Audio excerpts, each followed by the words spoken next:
Bonjour à tous, je vous retrouve aujourd'hui pour vous faire une petite review. Attendez, je vais un petit peu vous bouger pour que vous voyez mieux. Donc, c'est le tarot de l'animal totem en français. Voilà, que j'attends depuis un bon moment. Enfin, que j'attends depuis un bon moment, que je voulais me prendre depuis un bon moment, mais bon, voilà, j'en ai acheté d'autres entre-temps, donc je ne peux pas tout acheter à la fois. Et donc voilà, je viens de me le prendre. Voilà, donc c'est un tarot sur les animaux, évidemment, qui est écrit par Lisa Robertson et qui est illustré par Eugene Smith. Voilà, qui est paru aux éditions Très Daniel et qui est à 32,90 €. Voilà, voilà. Alors, on a les cartes. Elles arrivent pas dans le pochon. Le pochon est donné avec, vendu avec, mais elles arrivent dans la boîte, donc en 2 tas. Moi, j'ai retiré les 2 tas et je les ai mises dans le pochon qui est livré avec, et avec un guidebook bien épais. Hein. Donc voilà, la couverture est juste magnifique, vraiment magnifique. Voilà. Il y a derrière l'illustration de certaines cartes. Voilà. Alors la couverture, elle est douce au toucher. Franchement, elle est super sympa. Elle est mate. Moi, perso, j'aime bien les couvertures mates. Voilà, je trouve que, je sais pas, je trouve ça plus joli. Le papier, évidemment, à l'intérieur n'est pas glacé non plus, mais voilà, c'est vraiment du beau papier avec des belles pages. Après, l'illustration de chaque carte est en pleine page, mais en noir et blanc. Bon, il y en a qui vont le regretter. Moi, perso, je ne peux pas dire que ça me dérange. Hein. Je trouve que ce n'est pas très très grave. Alors, on a donc le sommaire, donc ici. On a, et ici, on a la préface, où on nous explique l'idée générale de l'animal totem, pour ceux qui ne connaissent pas. Et il y a euh, une, deux bonnes pages et demie de préface. Puis il y a une introduction où on vous explique un petit peu dans quel esprit ce tarot a été fait. Donc voilà. L'introduction, pareil, hein, une bonne page et demie. Et puis, on arrive au chapitre 1 qui est destiné à ceux qui commencent le tarot. Donc, ceux qui ne connaissent pas encore forcément très bien le tarot, où on vous explique, voilà, hein, on vous explique les arcanes majeures, les arcanes mineures, on vous explique comment on a aligné l'énergie du tarot sur celle des animaux en question. Puis on nous parle des animaux de pouvoir, des animaux totems et des animaux guides. Voilà, donc là il y a aussi plusieurs pages à lire. Puis dans le chapitre 3, on nous parle de la structure du jeu. Donc ça aussi, il y a une petite littérature. Voilà. Il y a encore une petite explication avant de commencer à tirer.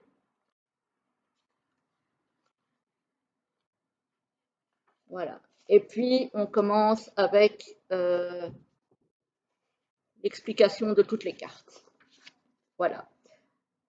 Donc, on nous parle de l'animal, donc de chaque animal. On nous parle de tous les thèmes différents selon les tirages que vous faites. Hein. Donc, on nous parle, par exemple, ici, le fou, c'est la sauterelle. On nous parle de la sauterelle en affaires et en carrière, en famille et relations, dans le domaine de la santé et du bien-être. Et alors, on nous pose quelques petites questions si, par exemple, vous tirez une carte du jour. Par exemple, pour la sauterelle donc, qui représente le fou, on nous demande quel aspect de votre vie aimeriez-vous changer, mais sans vous décider parce que vous craignez de paraître stupide.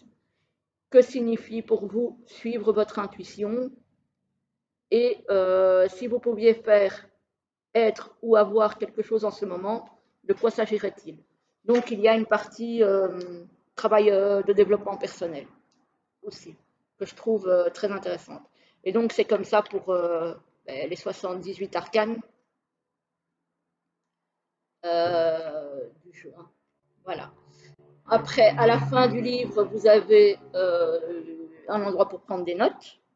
Voilà. Donc, ça, c'est toujours très sympa aussi. Même si moi, je n'aime pas écrire. Je n'aime pas forcément écrire dans mes livres. Voilà. Après, ça, c'est à chacun de. Voilà. Et après, il y a les remerciements de l'artiste. Voilà. Donc, on va passer aux petites cartes. Enfin, petite carte. C'est le taille de tarot classique. Hein. Voilà. Alors, les cartes. Elles ont une bordure dorée. Alors ça, par contre, je suis pas trop fan. Enfin, je suis pas trop fan. C'est joli quand c'est neuf. J'ai toujours peur qu'au fil du temps, ça ne saute. Mais bon, on verra bien. Alors, les cartes sont de très très bonne qualité. Elles sont bien rigides. Moi, perso, j'aime bien les cartes assez rigides. Elles sont pas trop épaisses, pas trop fines. Franchement, elles sont. Alors, elles ne sont pas brillantes, mais elles glissent quand même bien parce qu'elles ont un fini un peu, je dirais légèrement plastifié. J'ai même pas envie de dire glossy parce que c'est même pas vrai. Enfin, quoique, légèrement glossy, on va dire, allez. Mais elles glissent très bien. Ni trop ni trop peu, vraiment, c'est parfait. Alors, et pour la taille, oui, c'est approximativement la taille du tarot classique. Voilà, alors je vais vous montrer les cartes. Voilà, on a le fou avec donc la sauterelle, le magicien avec le renard,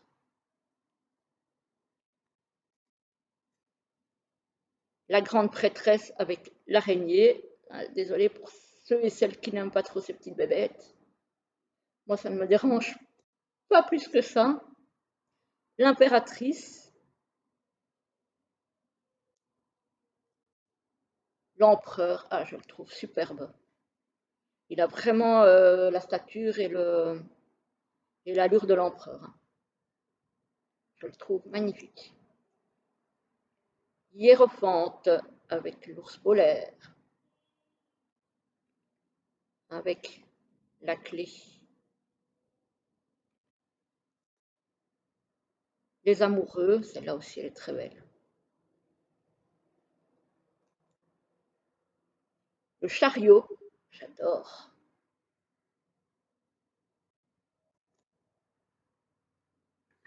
La force, effectivement. Hein.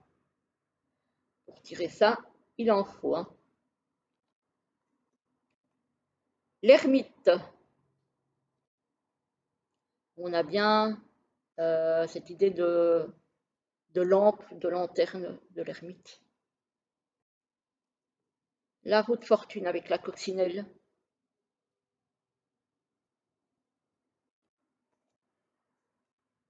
La justice. Alors, les cartes sont très belles, mais je trouve que pour certaines, il faut déjà avoir quand même une connaissance du tarot, ou alors vraiment prendre le temps de lire le livre.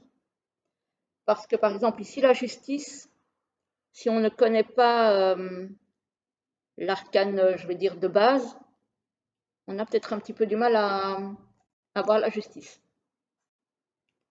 Le pendu. J'espère qu'il n'y a pas trop de reflets. Parce que là, aujourd'hui, on a du soleil.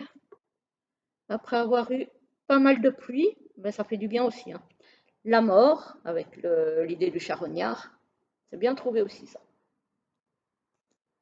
Le flamant rose avec la tempérance, très bien trouvé. J'adore, je trouve ça super beau.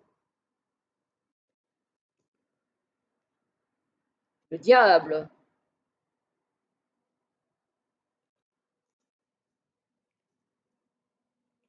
La tour. Pas mal. Pas mal, pas mal. L'étoile.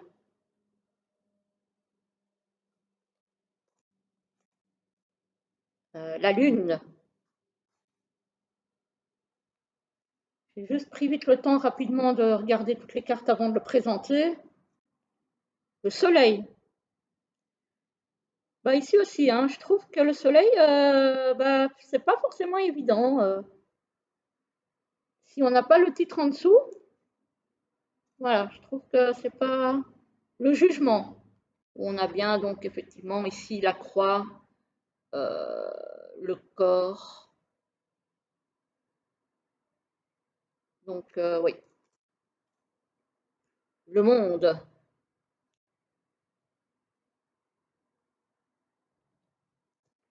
Alors, l'as de bâton,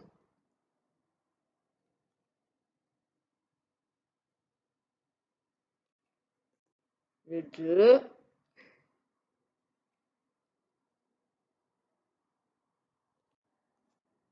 le 3,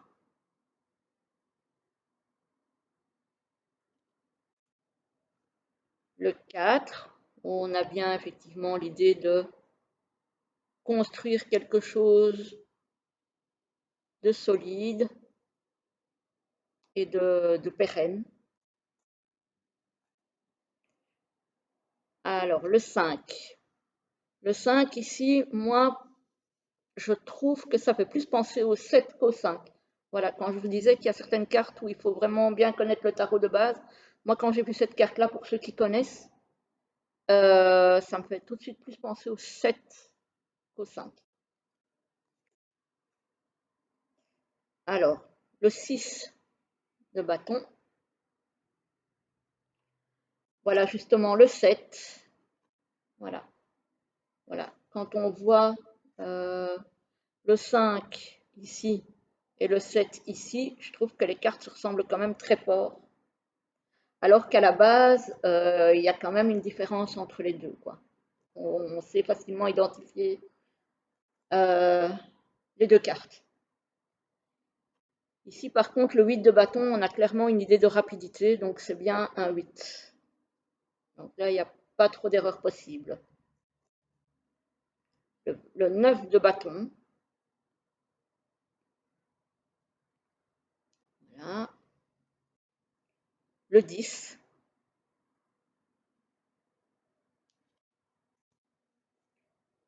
Le valet avec la salamandre.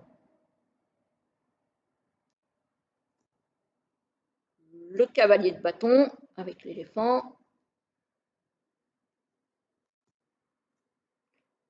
La reine. Et le roi. J'adore. Le diable de Tasmanie. Il est trop chou. Alors, on passe à la série des coupes avec le martin pêcheur. Très beau aussi. Le 2 de coupe.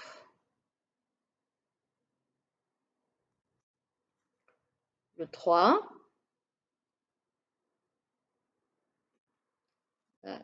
C'est tous des animaux qui ont à voir avec l'eau. Le 4. Hein. Le 5.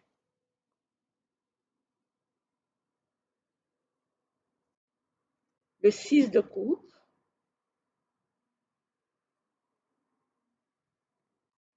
Le 7. très représentatif aussi, je trouve. Le 8 de coupe.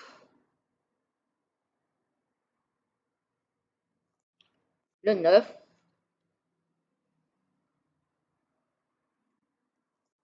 Et le 10 de coupe.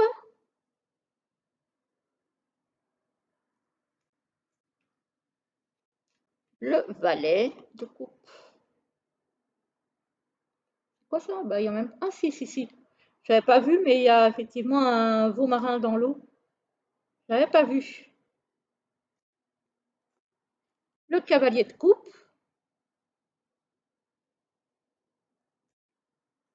La reine. Et le roi de coupe.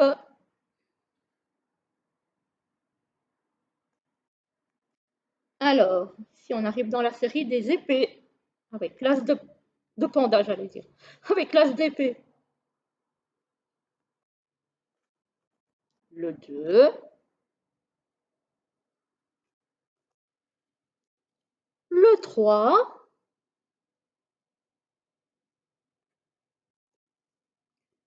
le 4,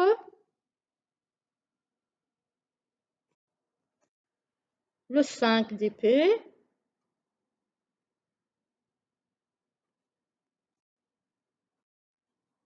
le 6. Ici aussi, c'est assez différent de la représentation de base du tarot. Hein. Le 6 d'épée. Le 7.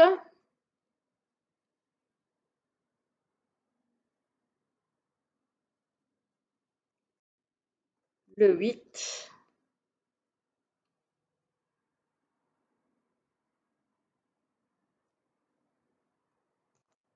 J'ai l'impression qu'il y a des reflets. Le 9 d'épée.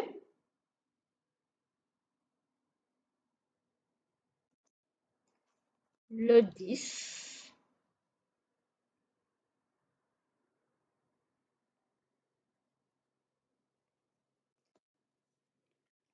Le valet.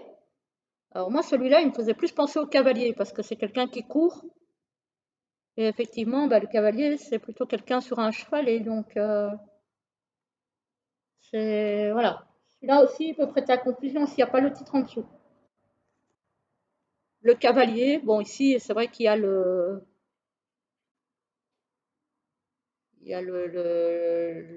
bouclier avec l'écusson, mais bon. Je sais pas, l'autre me fait pas penser forcément à un valet. Mais il est beau quand même. Hein. La reine d'épée, le roi, tient sa couronne dans sa patte. Voilà. Et on passe à la dernière série, celle des pentacles, ou des deniers. Ici, il l'appelle pentacle. Pourtant, c'est un Rider-Waite, hein, mais voilà.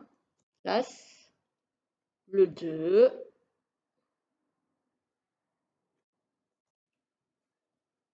le 3,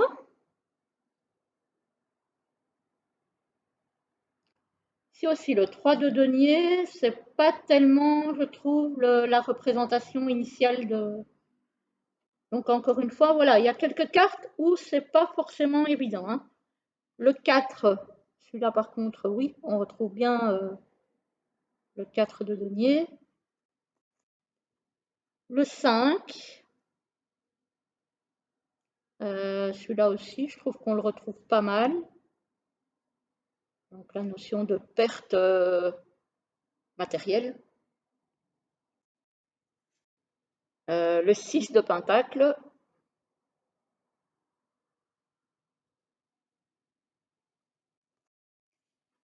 Le 7. Ici aussi, je trouve qu'on le retrouve pas mal.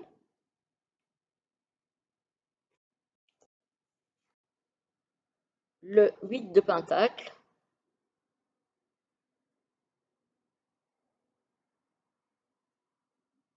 Ici aussi, je trouve que, voilà, si on ne connaît pas, c'est un peu plus compliqué pour l'interprétation. Le 9.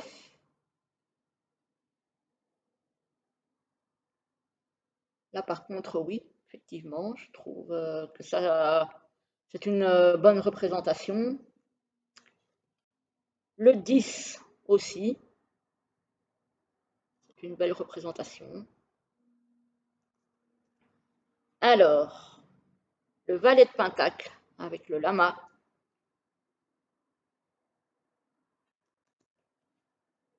Le cavalier de pentacle. Ouais, ici, oui, parce qu'on a on a l'écusson, donc le cavalier, donc oui. La reine de pentacle, j'adore. Et le roi de pentacle. Voilà, voilà. Alors, donc au niveau du coffret, parce que ça, j'en ai pas vraiment parlé. Donc c'est une boîte en dur, euh, voilà, qui est illustrée avec le magicien, la carte du magicien. L'intérieur est comme ceci, voilà, orangé, je vais dire clair, voilà. Et derrière, donc, on a une petite, un petit mot et on a quelques illustrations, voilà.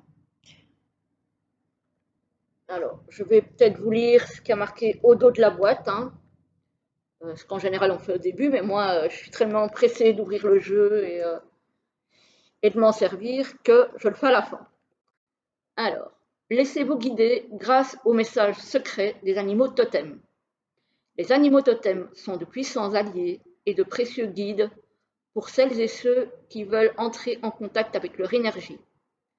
Planant dans les airs ou nageant dans les eaux profondes, rampant sur la terre ou guettant silencieusement dans l'ombre, tous les animaux offrent leurs intuitions et leurs leçons spirituelles pour vous aider le long de votre chemin de vie. Relié à la puissance du tarot classique, empreint de grâce et de beauté sauvage, il possède une sagesse instinctive qui s'exprimera pour vous révéler toute la puissance divinatoire de ces arcanes. Voilà, voilà. Eh bien, moi, je le trouve superbe, ce tarot. Franchement, j'espère que je n'aurai pas de mauvaises blagues avec les dorures, parce que ça, c'est toujours la crainte. Mais sinon, c'est vraiment un tarot que j'adore. Je ne regrette pas du tout de l'avoir pris. Voilà, voilà, j'espère que cette vidéo vous aura plu. Et puis, voilà, vous pouvez toujours mettre un petit like si ça vous a plu, mettre un petit commentaire qui fait toujours plaisir, évidemment. Je remercie les nouveaux qui nous rejoignent, évidemment ceux qui sont fidèles depuis déjà pas mal de temps. Et puis, je vous dis à très bientôt pour une prochaine vidéo. Belle journée à tous!